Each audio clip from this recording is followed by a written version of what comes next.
4, 3, 2, 1. Cue music. This is Movies First with Alex First. A valiant, if not altogether successful attempt to tell a story of bravery in the First World War, 1917 suffers from an unreal feel, several flat patches and melodrama. Roger Deakins' evocative cinematography is its greatest feature. At the height of the war, two young British soldiers, Lance Corporals Schofield, played by George MacKay, and Blake, Dean Charles Chapman, are given a seemingly impossible mission. They're asked to cross enemy territory and deliver a critical message that will stop a deadly attack by the Germans on 1,600 unsuspecting British comrades, who'll be as good as lambs to the slaughter. Among them is Blake's older brother, a lieutenant. The idea for 1917 was sparked by stories that director Sam Mendes' grandfather, the late Alfred H. Mendes, shared about his time as a lance corporal in the First World War. He also spoke about the colourful characters he met during his service. In the year 1917, Alfred was a 19-year-old who enlisted in the British Army. Due to his small stature, the 5'4" soldier was chosen to be a messenger on the Western Front. The mist over no man's land, the unclaimed land between Allied and enemy trenches on the front lines that neither side crossed for fear of being attacked, hung at approximately 5.5 feet.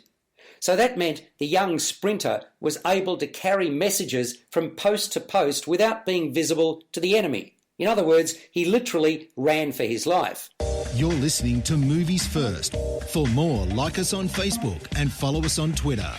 While the movie's premise should have made for a compelling film, I'm not convinced it's turned out that way. The events unfold in real time, so you get the appearance that the cinematography is one long tracking shot, although it isn't. Still, there are some shots that do go on for minutes on end without a cut.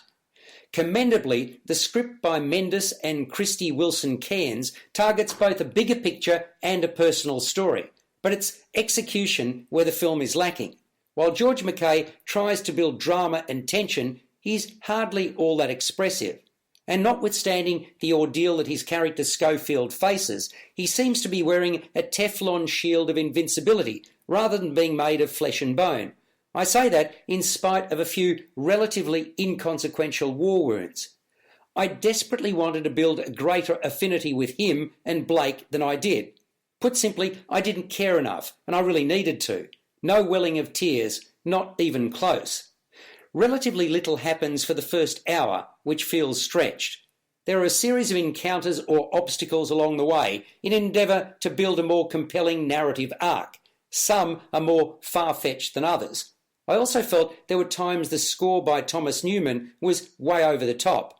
So, in summary, Mendes had a fine idea and went with it, but the result is a mixed bag. 1917 scores a 6.5 out of 10. You've been listening to Movies First with Alex First. Subscribe to the full podcast at Stitcher and iTunes or your favourite podcast distributor. This has been another quality podcast production from Bytes.com.